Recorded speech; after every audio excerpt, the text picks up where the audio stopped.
that. But do you want to move on to cool kid theory?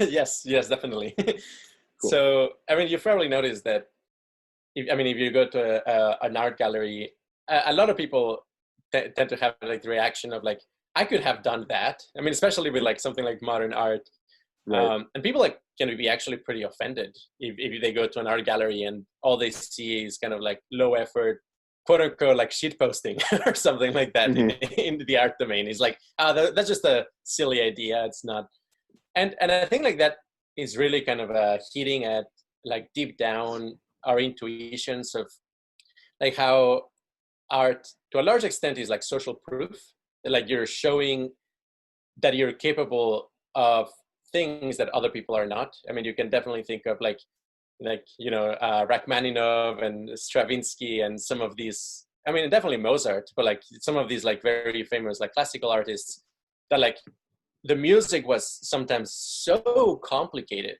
and it seems at some point that the complicated nature of it wasn't necessarily adding to the pleasure or to the beauty of it. It just adds to this overall aura of like how impressive it is. Right. Yeah. Yeah. And to some extent we get off on things being impressive, like in and of itself, like things being impressive as like, oh my gosh, how did they do that, they must be superhuman. That seems to be at the core of a lot of art, and especially what makes art popular. And that can take the form of like either, hey, you're incredibly good at keeping rhythm, I guess probably that's a little bit maybe what you're exploring, but also like like a band like Tool. Tool has like all of these super complicated time signatures and like recursive references and weird things like that, Hmm. and Yeah. it's really impressive to hear. And you feel like you're kind of in touch with the creme of the creme when it comes to people's abilities, when you're doing that. And but it can also take the form of even just like massive waste of resources. Like you have like art pieces that is like, like uh, a million gallons of milk, thrown in a swimming pool. It's like, okay, there's no like, much creativity here, but there's like a lot of resources. And Hmm. and if you look at like sexually reproducing species, they are like these like displays of fitness that usually come in the form of massive waste of resources that elicit this feeling of like, oh my gosh, this single member of the species, if they can waste so many resources, imagine all the resources they will have for our offspring and for our grandchildren. It's a proof of fitness. And So it's, yeah, could you say that sort of art as a means of getting laid almost? yes, exactly. Weapons of sexual conquest. I might even Okay. describe it. Um, and also, I mean, that also what makes a lot of battle between. I mean, a rap battle or something like that is really like battle for getting laid to a large extent. Hmm. Um, and I mean, that's a pretty well known model. I mean, I think Jeffrey Miller, the writer of the Mating Mind, has written a lot about like art from that lens, and it's very lucid, very interesting. The layer I would add on top on this model is that you really have kind of both individual contributors, which is like, yeah, these people who find new aesthetics and explore them, and then you have like the people who kind of like are the glue that put together a lot of talented people into a cohesive aesthetic, and those are what I call the cool kids. And Hmm. maybe a classical example is you're in the in public transportation, and then you see like a band of people. One of them is really great at jumping in an amazing way. Somebody else is very flexible, so does weird elbow tricks. And then there's like one person who's kind of gluing them together so that they all kind of make one song together, and that would be the cool kid. In the world of art, I would claim that to a large extent, like big fashion houses and big art movements, they're kind of bottlenecked sometimes by cool kids. They're like cool kids kind of don't really foster innovation because their incentive is really creating art for the masses, Hmm. and that's kind of a shame to a large extent. That like a lot of artists, they if they had like a very open-minded cool kid to help them, they would produce amazing art, but then they end up producing just like very things of popular appeal, because that's the only way they can get a job. Gotcha. So this whole conversation, you're putting it through this Hansonian lens, and I've been having a very similar conversation with sort of other spheres of music in the Twitter sphere, and they're basically talking about it in terms of like prog rock and this sort of like excess and waste, but they're relating it back to the philosopher Peter Sloterdijk. Are you familiar with this guy? No.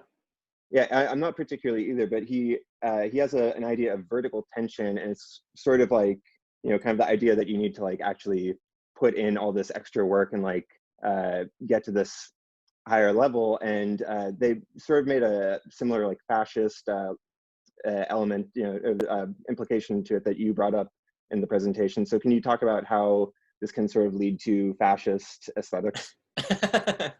Oh my gosh. Well, I mean, you can definitely look at a kind of a fascist art, and it's very much just kind of like glorifying traditional like notions of sexual fitness. All of this thing of very fit people, very athletic, very normie. I mean, I guess in the less wrong sense, like just not very open-minded or like nerdy, just like well-rounded and kind of like herd mentality. And I think like, yeah, that's definitely a big risk that happens if you don't open yourself up to like other models of art.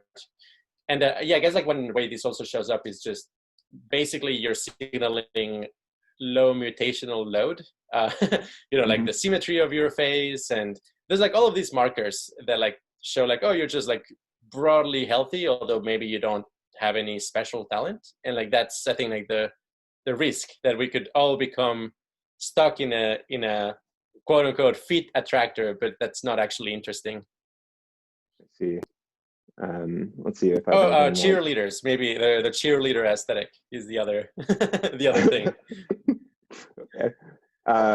So in terms of the waste element of this, like I mentioned I play guitar, but like at the same time, I've been thinking like, why the fuck does anybody play guitar these days? Because you can use a laptop and there's like essentially a blank slate, and you can do anything you want with digital synthesis. So is using a traditional instrument like a guitar just sort of a display of waste? Like I have time to practice this instrument, and I have the funds to collect an instrument that is not as high utility as like a laptop.